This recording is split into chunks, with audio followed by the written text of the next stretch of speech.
নমস্কার বন্ধুরা, কেসি কিচেনে সবাইকে স্বাগত।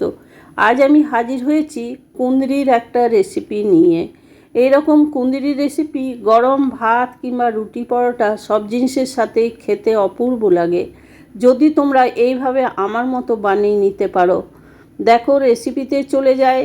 আমি কিছুটা কুঁদরি নিয়েছি, সেগুলোকে প্রথমে বেশ ভালো করে ঘষে ঘষে ধুয়ে পরিষ্কার করে নিয়েছি। তারপরে এই রকম গোল গোল করে কেটে নিচ্ছি। এটা কিন্তু গোল গোল করে কেটে নিতে হবে, তাহলে রেসিপিটা ভীষণ ভালো হয়। দেখো, সমস্ত কুঁদরিগুলো আমি গোল করে কেটে নিলাম। প্রথমে কিন্তু কুঁদরিগুলো ধুয়ে নিতে হবে, তারপরেই কিন্তু এটাকে কেটে নিতে হবে। এরপরে এইদিকে একটা কড়াই চড়িয়েছি। কড়াইয়ের মধ্যে কিছুটা জল আমি আগেই গরম করতে দিয়েছিলাম, তার মধ্যে এবার কুঁদরিগুলো দিয়ে দিলাম।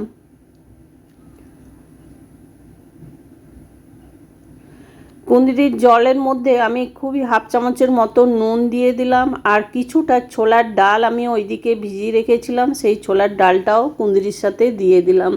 তোমরা ডালটাকে আলাদাভাবেও সেদ্ধ করে নিতে পারো, কিন্তু যেহেতু কুঁদরিটা সেদ্ধ করার আছে সেই জন্য আমি একসাথেই দুটো দিয়ে দিয়েছি। এরপরে আমি কুঁদরিটা আলাদা করে নেবো, ডালটাকেও আলাদা করে নেবো। তাহলে কি হয়, এতে সময়টাও কম লাগে আর সেদ্ধটাও হয়ে যায়। দেখো, সেদ্ধ হয়ে গেছে। এবার আমি ওইদিকে ছেঁকে একটা বাটির মধ্যে ডাল আর কুঁদরি আলাদা করে নিলাম। এইদিকে একটা কড়াই চড়িয়ে এর মধ্যে 1 চামচের মতো সর্ষের তেল দিলাম। সর্ষের তেলটা পুরো কড়াইয়ের মধ্যে খুন্তিতে করে বেশ ভালো করে ছড়িয়ে দিচ্ছি। এবারে ওইদিকে যে কুঁদরিগুলো আমি সেদ্ধ করে রেখেছি সেগুলোকে আমি ভেজে নেব। কুঁদরিগুলো, আমার রেসিপি যদি তোমাদের ভালো লেগে থাকে তো লাইক, শেয়ার ও কমেন্ট অতি অবশ্যই করে দিও। নতুন বন্ধুদের সাবস্ক্রাইব করার অনুরোধ রইল। কুঁদরিগুলো দেখো, ভাজতে ভাজতে আমি হাফ চামচের মতো হলুদ দিয়ে দিলাম। কুঁদরিগুলো তাহলে বেশ ভাজা ভাজা হবে, আর কালারটাও ভীষণ কুঁদরির খুব সুন্দর হবে, যেহেতু প্রথমে আমি সেদ্ধ করে নিয়েছি। এইভাবে দেখো, ঢাকা দিয়ে দিয়ে আমি কুঁদরিটাকে ভালো করে ভেজে নেব। মাঝখানে আমি কিন্তু নাড়াচাড়া করে দিচ্ছি। এবারে কুঁদরিগুলো দেখো একদম লাল লাল করে ভাজা হয়ে গেছে। এবার আমি কড়াই থেকে সমস্ত কুঁদরিগুলোকে উঠিয়ে নেব। তোমরা তো কুঁদরির নানা রকম তরকারি, ভাজা, অনেক কিছু খেয়ে থাকো। এই রকম আমার মতো একদিন কুঁদরির রেসিপি বানিয়ে দেখো। গরম গরম ভাত কিংবা রুটি সব জিনিসের সাথে খেতে ভীষণ ভালো লাগে। অনেক বাড়িতে তো কুঁদরি খাই না বা বাচ্চারাও খেতে চায় না, কিন্তু এইভাবে যদি বানিয়ে দাও তাহলে কিন্তু সবাই খেয়ে নেবে, বাচ্চার থেকে বড়। সমস্ত কুঁদরিগুলো কড়াই থেকে উঠিয়ে নিলাম। তারপরে 1 চামচের মতো তেল আমি দিয়ে দিলাম। এবারে একটা শুকনো লঙ্কাকে 2 টুকরো করে দিলাম, আর দিলাম 1 চামচের মতো সর্ষে আর 1 চামচের মতো গোটা জিরে। এটার মধ্যে সর্ষে ফোড়ন দিলে কিন্তু এর টেস্ট ভীষণ ভালো হয়। সর্ষেটাই চেষ্টা করবে সর্ষে ফোড়ন দিতে, আর তার সাথে হাফ চামচের মতো বা 1 চামচের মতো জিরে, গোটা জিরে। এবারে আমি কয়েকটা রসুনকে থেতো করে রেখেছি, সেই রসুনগুলো দিয়ে দিলাম, আর দিলাম আধখানা পেঁয়াজ। বেশি পেঁয়াজ কিন্তু আমি এর মধ্যে দেব না, কেন কি আমার তরকারিটা খুবই কম আছে, বা আমি একজনের জন্য বানাচ্ছি। দেখো, পেঁয়াজটা দিয়ে দেওয়ার পর বেশ ভালো করে নাড়াচাড়া করে নিলাম। তারপরে একটা আলুকে কেটে রেখেছি, সেই আলুটাও দিয়ে দিলাম।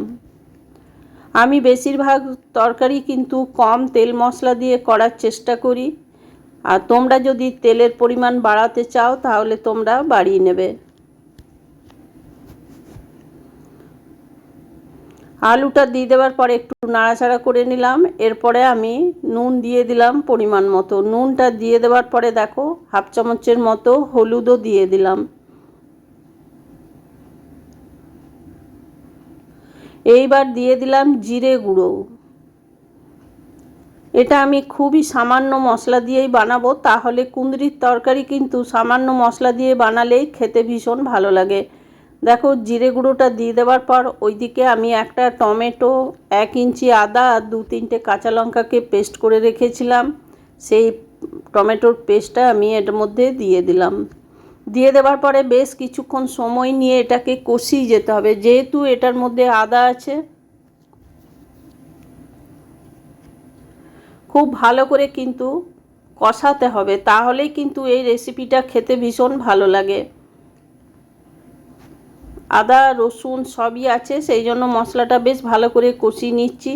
তারপরে কষাতে কষাতে ওইদিকে যে কুঁদরিগুলো ভেজে রেখেছি সেই কুঁদরিগুলো দিয়ে দিলাম। তোমরা তো কুঁদরির নানা রকম সবজি তরকারি বানিয়ে থাকো বা খেয়ে থাকো, এইভাবে আমার মতো একদিন বানিয়ে দেখো, খেতে অসম্ভব ভালো লাগবে। কুঁদরিটা দিয়ে দেওয়ার পরে দেখো এটাকেও ভালো করে কষিয়ে নিলাম। এবারে ওইদিকে যে ছোলার ডালটা আমি সেদ্ধ করে রেখেছিলাম কুঁদরির সাথে, সেটাকে আমি আলাদা করে নিয়েছিলাম, সেই ডালটাও আমি দিয়ে দিলাম। কুঁদরিটা যেহেতু ছোলার ডাল একটু সেদ্ধ হতে সময় নেয়, সেই জন্য ছোলার ডালটা তোমরা আলাদা করেও সেদ্ধ করে নিতে পারো প্রেসার কুকারে। আমি কিন্তু একসাথেই এটাকে সেদ্ধ করে নিয়েছি, তাহলে কি হবে, সময়টাও কম লাগবে আর ঝটপট তরকারিটা বানানো হয়ে যাবে। ছোলার ডালটা দিয়ে দেওয়ার পরে 1 থেকে 2 মিনিটের মতো আরও কষিয়ে নিচ্ছি। কষানো আমার হয়ে গেছে প্রায় 2 মিনিটের মতো। এরপরে আমি এটার মধ্যে জল দিয়ে দিলাম, গরম জল, হালকা উষ্ণ গরম জল। এবারে আমি ঢেকে দিয়ে প্রায় 3-4 মিনিটের জন্য রেখে দিলাম লো ফ্লেম করে। তারপরে দেখো ঢাকা খুলে আমি 3-4 মিনিট পরে দেখাচ্ছি, আলু কুঁদরি সবই সেদ্ধ হয়ে গেছে। আর তোমরা সকলেই জানো কুঁদরি একটু সেদ্ধ হতে সময় নেয়। দেখো তরকারিটা আমার প্রায় হয়ে এসেছে। এরপরে আমি এর মধ্যে কিছুটা ধনে পাতা ছড়িয়ে দিলাম ওপর থেকে।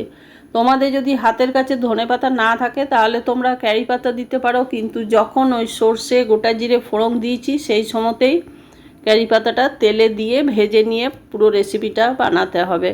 এরপরে দেখো আমার তরকারিটা একদম রেডি। আমি গ্যাসটা বন্ধ করে দিলাম, গ্যাসটা বন্ধ করে দিয়ে ঢাকা দিয়ে বেশ কিছুক্ষণের জন্য রেখে দিলাম। তারপরে ঢাকা খুলে দেখো দেখাচ্ছি কত সুন্দর আর কত লোভনীয় তরকারিটা হয়ে গেছে। এইটা ভাত রুটি সব জিনিসের সাথেই তোমরা খেয়ে নিতে পারবে। তোমরা সকলে ভালো থেকো, সুস্থ থেকো। ফিরে আসছি পরের রেসিপি।